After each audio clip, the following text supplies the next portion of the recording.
Well, hello and welcome to my office just outside of Washington, D.C. As you guys know, here in America, we are essentially quarantined for the next few months, which means all the travel that I had planned, it's all been canceled for the next 8 weeks. So in order to keep you guys entertained and informed in the automotive news, I've been trying to think of new video topics to post to the channel that's a little different, that also will relate to a lot of in-market buyers or enthusiasts in general. So in today's video, we're gonna go over 6 of the brand new cars that you can buy today for under $25,000 that come with a manual transmission.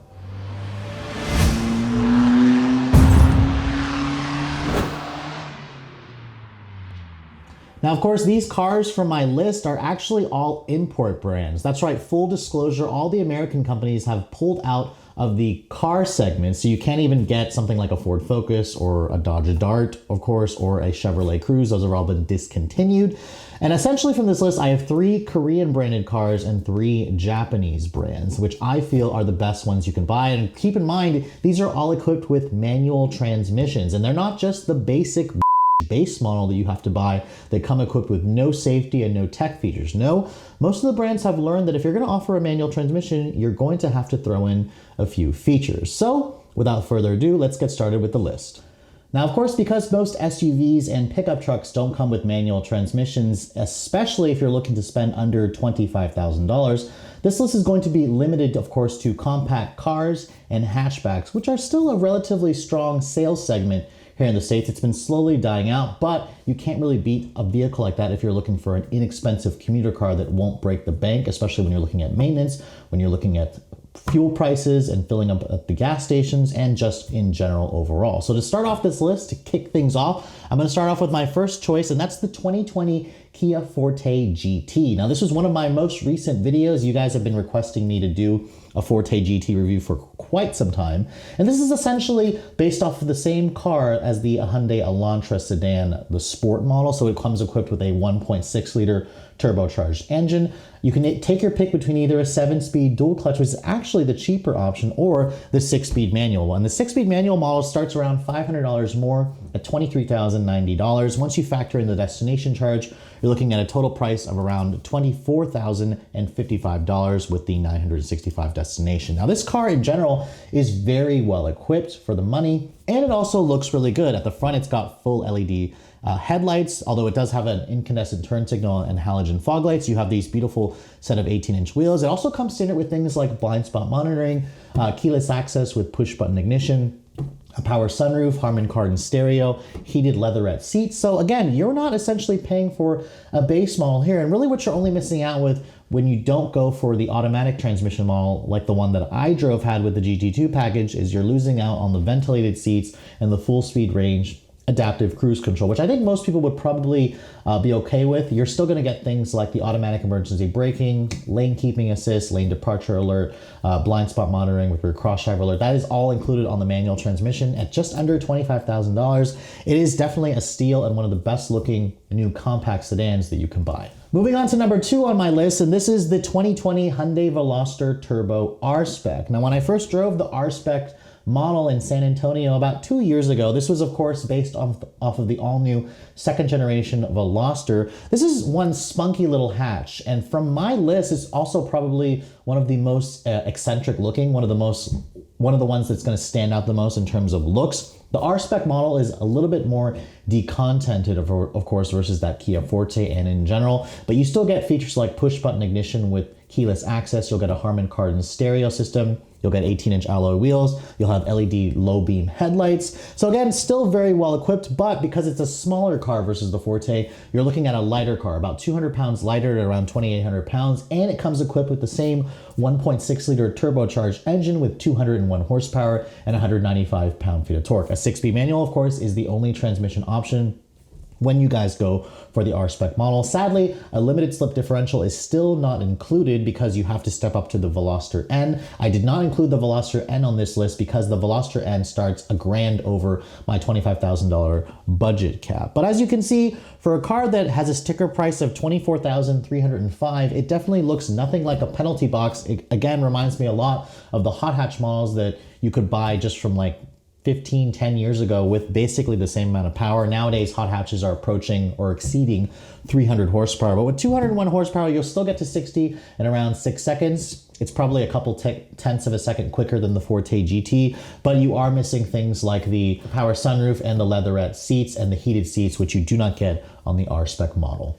Moving down the line, we are talking about another Korean product, another Hyundai product, and this one here splits the difference nicely between the Veloster and the Forte, because if you're looking for 4 doors but you want a hatchback, this is essentially the car that's going to give that to you. It's the 2020 Hyundai Elantra GT N-Line. Now you might be wondering, why didn't I include the Elantra Sport Sedan in this list? Because I think that car is one of the ugliest new cars that you can buy until the 2021 Elantra N-Line comes out. I would much rather go with the Elantra GT, which is actually based off of the European market Hyundai i30, which they offer in full N-line or N version in Europe, but sadly it does not offer it here in America. You essentially get the same, again, a 1.6 liter turbo direct injection 4-cylinder with 201 horsepower. 6-speed manual is going to be standard, or you can option in a dual clutch 7-speed for about $1,100.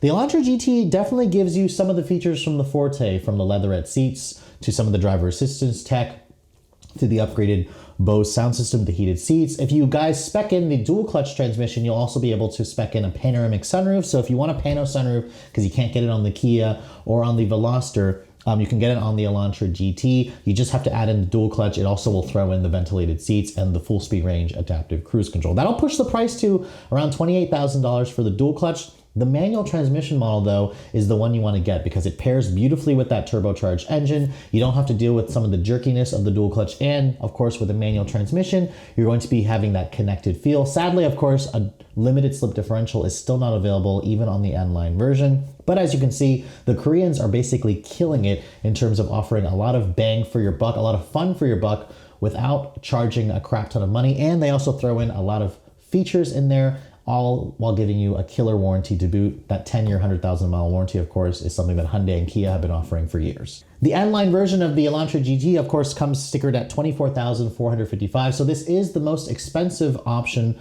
out of the Veloster and the Forte GT. But with offering the hatchback versatility and four doors, some may see, the added value of spending an extra $400 over the Kia Forte sedan. So moving down the list, it's time to talk about the Japanese entries in my list. And of course, it wouldn't be complete without a Honda product. Honda has always been at the forefront of offering cheap speed with a manual transmission. Of course, that was the case for years. Today, they really only have 2 products. I'm going to include the one that I think is better, and that's the Honda Civic hatchback. The Civic hatchback, of course, first came back to America in 2017. The sport version is the one that you have to get if you want to stick below that $25,000 budget. Of course, Honda offers a Civic Si sedan and coupe, but those start a tick over $25,000. And honestly, the Si only really gives you an extra 25 horsepower and the limited slip differential. The hatchback model is the one that's going to give you the versatility. You get the standard 1.5 liter turbocharged 4-cylinder with 180 horsepower. A 6-speed manual, of course, is the standard offering. For $800, you can add a CVT, but trust me, don't add the CVT if you're an enthusiast. The CVT really sucks a lot of the driving soul out of the Civic, even though it is slightly faster versus the manual transmission. The manual is typical Honda. It's a very short throw shifter, although I will say that Hyundai and Kia have really been stepping up, and I actually prefer the shifter that's in the Veloster Turbo R-Spec because it has that short throw shifter and it just has a nice click through the gates that you don't get on the Civic Sport unless you go for the Si version. Of course, the Civic does come well equipped. It was refreshed for the 2020 model year. You have halogen projector headlights. So again, unlike the Korean offerings, which came with LED low beam or full LED headlights, Honda makes you stick with halogen projector headlights and fog lights. You have to step up to the Si or the touring version of this car to get the full LEDs, which will also include LED fog lights on certain trim levels. 18-inch wheels are included on the sport trim, and you also get that sport body kit. So the front and rear and side skirts, which make the car look more aggressive. Although I will say, when you start looking at the rear of the car, it looks pretty naked without the wing on the back that the Type R comes with. At first, I hated the wing on the Type R, but now when I see a Civic hatch, I think it looks really awkward without it. You'll have that center-mounted dual exhaust, which actually looks better versus the triple exhaust and the exhaust you find on the Si, which some people claim looks like an HDMI port. The Civic will pretty much get to 60 in around 6.7 seconds with the manual, so a couple tenths of a second slower versus the Korean offerings that I were talking about earlier. And as you can see, very subtle updates to this car for 2020. You have these new little lines or pieces of painted plastic in between that try to break up the fake air dams at the front and rear fascia. On the interior, Honda also refreshed the interior to now include the 8-inch Honda Link infotainment system with Apple CarPlay and Android Auto. So far, every car that I've been talking about includes Apple CarPlay and Android Auto. The Sport trim now includes push button start and smart entry. Before, you had to step up to the EX. But if you're looking for a sunroof, the only car that I've mentioned before that includes it is the Kia Forte GT. Honda does not include it on the Civic Sport. You have to go up to an EX trim, which doesn't offer a manual transmission, sadly. So what if you want a manual transmission, but you also want all-wheel drive? Well, that's where the 2020 Subaru Impreza 5-door Sport comes into play. And this is also a car that only comes with a 5-speed manual. That's right. Subaru still offers this car with a 5-speed manual. I mean, come on, Subaru, it's 2020. It's time to ditch the antiquated 5-speed and give us a 6-speed. Now, regardless of the transmission, how many gears it has, the Impreza was introduced back in 2017. I've driven this car multiple times. Sadly, the company has still not introduced a new WRX that's based off of the Subaru Global platform. So the current one is based off of the old platform. It's a car that actually rides and handles surprisingly well. It's also the least powerful car from my list. It's got a 2-liter naturally aspirated 4-cylinder with about 152 horsepower. So this is going to be the slowest option, 0 to 60 in around a little over 8 seconds. But because of the Subaru Global platform, it actually rides and handles extremely well. It comes standard, of course, with Subaru symmetrical all-wheel drive. In terms of features, you'll have the Subaru Starlink infotainment system. It's an 8-inch touchscreen with Android Auto and Apple CarPlay. No sunroof is available. You have to step up to the CVT for $1,100 to add the sunroof as part of a package. The Harman Kardon stereo is also included for this particular trim, which is nice. You'll also get 18-inch wheels. Unfortunately, you'll also have halogen headlights with an LED daytime running light. Subaru is again going to force you to step up to the limited trim to get the LED headlights, but you can't get the manual transmission. So at its total price of around $23,795 for the Subaru, it's definitely on the lower end of the price spectrum compared to all the other cars that I've been talking about.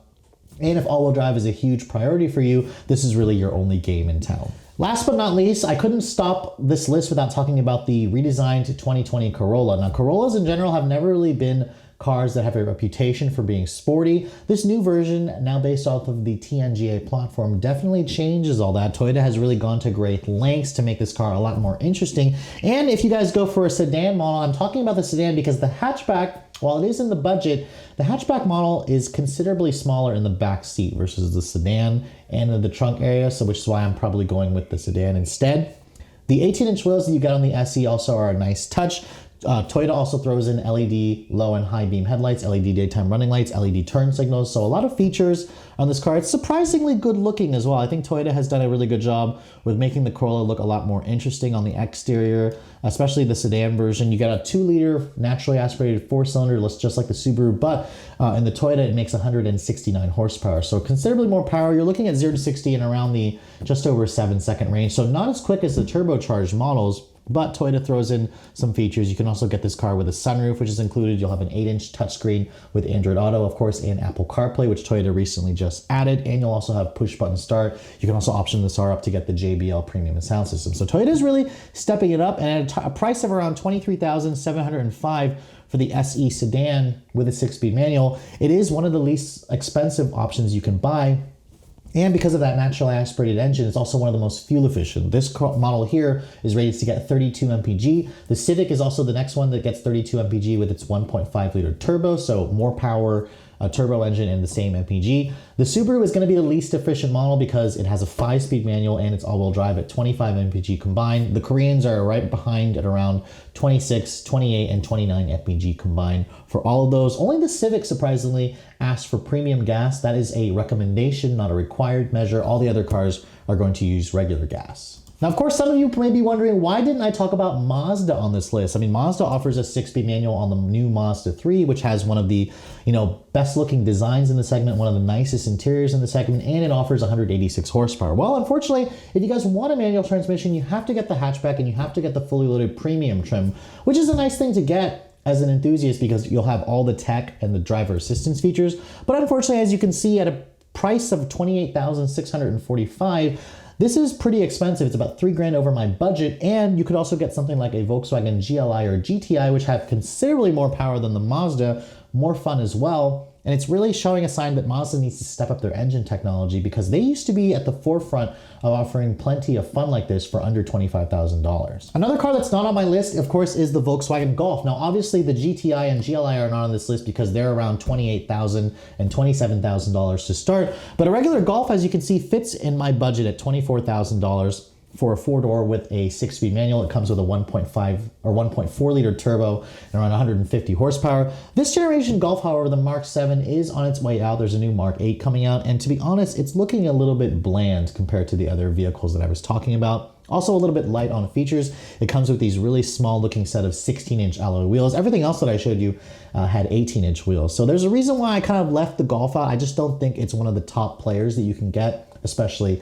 you know, in this segment. It's a shrinking segment, so of course the competition is getting a little bit more fierce, and I think Volkswagen, if they're going to continue offering the Golf, they haven't confirmed whether the Mark 8 Golf would come back to the US. They said the GTI would, but not the Golf. They're gonna have to step up the features, the look, the horsepower of this model in order to compete with the competition. So there you have it, guys, my comprehensive list of 6 brand new cars that you can buy today that come equipped with manual transmissions, and some of them only come equipped with the manual transmission. You can't even option in an automatic. Now, I want you guys to go in the comments below and let me know what you think is your favorite. Which one would you actually personally buy? If it were my money, I actually would probably buy the Kia Forte GT. Even though it's not a hatchback, I like how it comes with a sunroof. It has that turbo engine. I think it's also the best looking out of all the cars that I've talked about. Although, whenever Hyundai comes out with the redesigned, i30 and comes out with an N-line version of that, I think that's a car that may actually replace the Kia, or Kia may also eventually bring the 5-door version, the Kia Forte 5, and that's probably one that I would go for personally. If it were my money, I would easily